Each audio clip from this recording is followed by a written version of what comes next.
So I'm in my apartment, and I know so many of you guys have been asking if I'm gonna make a house tour, and I promised you guys that I would. And so here we are. I thought I would take you guys through my place and tell you a little bit about everything. I got this place when I was 25, and I had moved from, actually I was living in Tribeca in this tiny apartment, and I was lucky because I had a business manager who was very bad at everything else, but he did give me one really good advice, and he said, you know, invest your money into something, because otherwise, you know, I was really young, I was going to spend it all.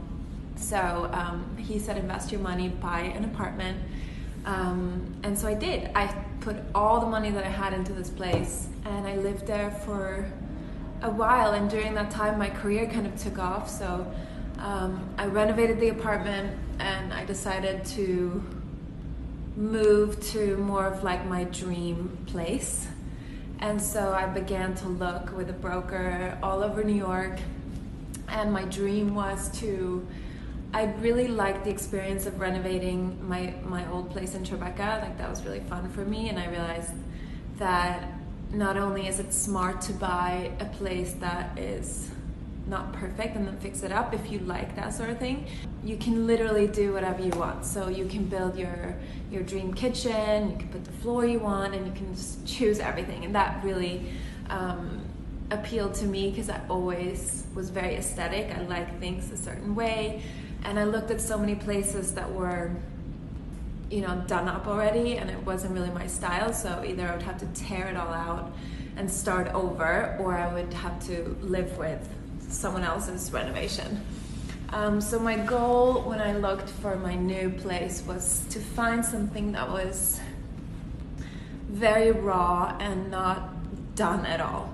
And my dream was like this sort of Soho loft with huge windows, and like maybe like an old factory building, a nice building with not like too pretentious people, if that makes sense, like a normal kind of crowd on a quiet street, but preferably in Soho, because that's where I was kind of hanging out most of the time.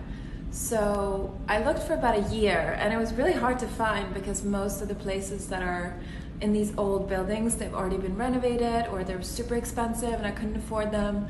So I finally found an apartment that was so perfect for me. Like, it was literally so perfect. It was totally not done. Like, it hadn't been touched probably since the I don't know, like 70s. Like, it was really, you couldn't live there as it was. It was just a huge loft, beautiful windows. It was like a stripped down, like to the bones apartment. And so I went to see it, and I just felt like this was my place. It had a really big terrace also outside, but nothing was done up. It was just, the floor was horrible. It was like a mezzanine that was really scary to walk up on, and it was illegal, which I didn't know at the time. There was a bathroom where it looked like someone had been, I don't know, it was really horrible. You wouldn't want to walk in there. There was a kitchen that was barely functioning. It was but to me it was like perfect, because I didn't want to buy and spend money on something that had already been fixed up. I wanted to do that myself. So I bought it. There was sort of a small little bidding war, and it was really scary, because it was like a blind bidding where people put in their bids, and then you wouldn't know what the other person was bidding, so you would just hope that you had the highest bid. And luckily I had the highest bid, and you know, we began the process of hiring an architect. Actually I was alone at the time, so I didn't have someone really, my experience was very limited, so I was kind of, I think it was a very good learning for me, because I realized how tough New York is, and how much people like to take advantage of you when you're young and you're a woman. I learned so much from this experience. And anyway, we began to renovate, and we realized that everything I wanted to do was not allowed in this building. I wanted to build a huge mezzanine, because the ceilings are so high in here that I thought that would be incredible to add square footage and add like extra bedrooms and closets and, you know, all this extra space as like a second floor, but then still have some parts that were open. So that was impossible. It took, this renovation took 2 years in total because everything was not allowed. This is a landmark building, everything was difficult. But in the end, I hired the right people and we managed to build a one kind of bedroom mezzanine, like kind of second floor level with a bathroom, a master bedroom and a walk-in closet. And that was so sick because that's what I wanted. It just took a really long time to get there. But I basically did everything. I moved the door from one place to the other. I moved the kitchen. The kitchen was there actually, and I moved it all the way across the apartment. So we had to do piping and plumbing in the floor and like extend all the water lines, and it was just like everything that you could do I did. So I put in the floor, we put in the whole steel structure to build a second floor. I built 2 bathrooms where there was no bathrooms before. So everything we did from scratch, and it was amazing. It was so much fun, and so I'm gonna take you through it and show you guys. So first, when you walk in, I wanted it to be kind of a surprise, the height of the ceiling. So I wanted to create the entry under the mezzanine. So when you come in, you kind of like, it's kind of mysterious, like you don't know what to expect, and you come in and there's this little nook under the stairs, and the stairs go up to the second floor, and then there's like a hallway, which I thought was really important for me because I grew up in Sweden where there was always like a little area where you walk in where you can check yourself out in the mirror and like hang up your coat and put your shoes on and, you know, take your little time and, you know, try your coat on or whatever. So I built storage all around that little area. I have my shoes, which is kind of concealed behind these mirrors, and there's all my coats, and then there's a huge walk-in closet to the side. And under there is also the guest bedroom. So that's a little cute area that I really have enjoyed a lot. This is the little guest bedroom, and then there's a little guest bathroom when you walk here, and then it's just right here. There's a little guest bathroom, which I think is so cute. I painted it in this color from Farrow & Ball. This vintage mirror. All the fixtures are from Vola, which is an Italian brand. Here are just some perfumes and things, like you can put a last little spritz on before you jet out the door.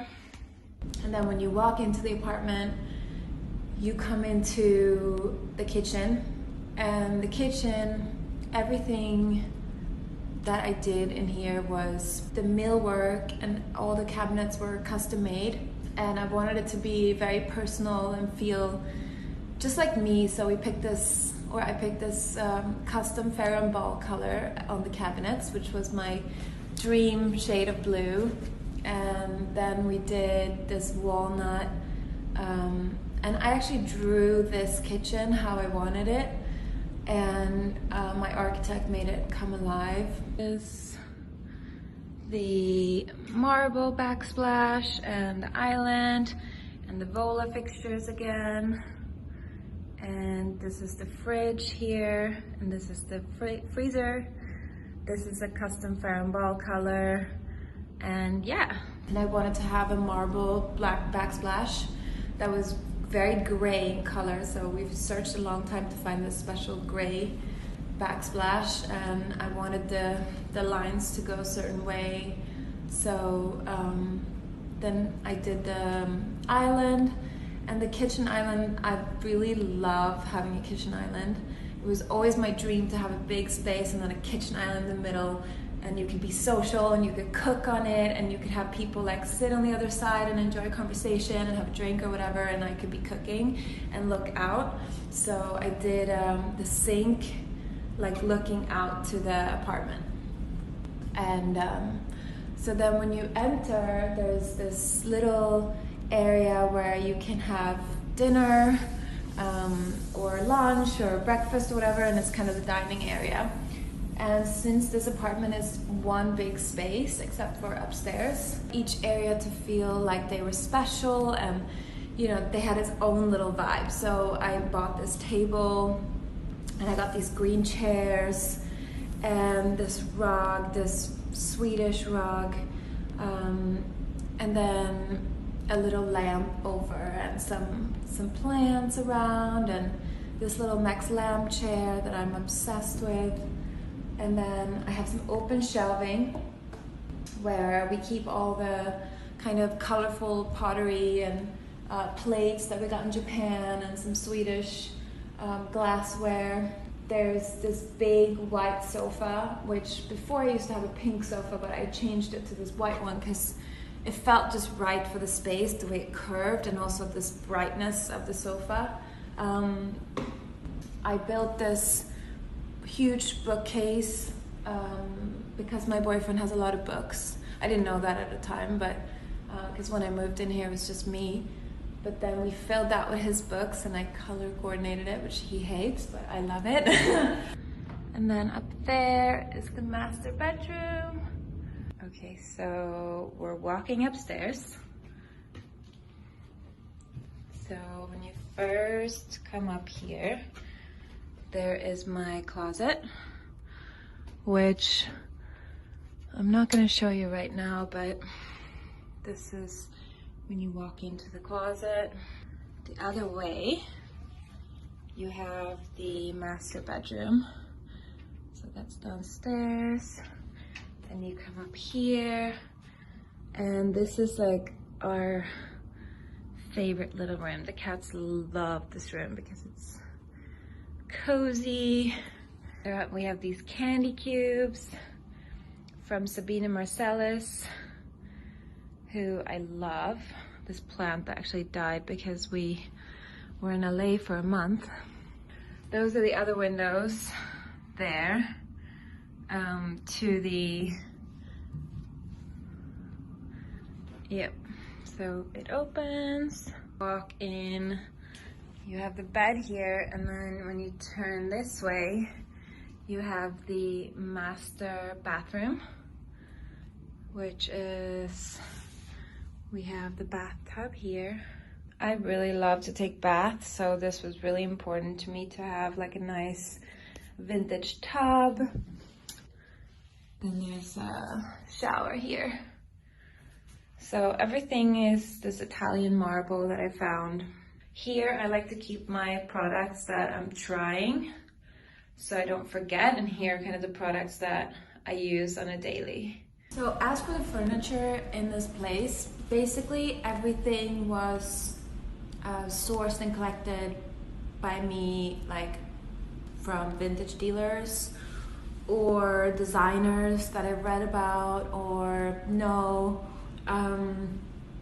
So it was kind of a long process of like 2 years of collecting things that I like, and everything is unique, which is how I like it. I don't want my house to look like everybody else's house and have everything that everybody else has. Like I feel like a few of the things that I have gotten over the years have become like really popular now, but when I bought them they were kind of not so famous. So that's kind of how I like to do it. And that is pretty much the whole apartment. I hope you guys enjoyed. Sanu, say goodbye. Goodbye. Thanks for watching, guys.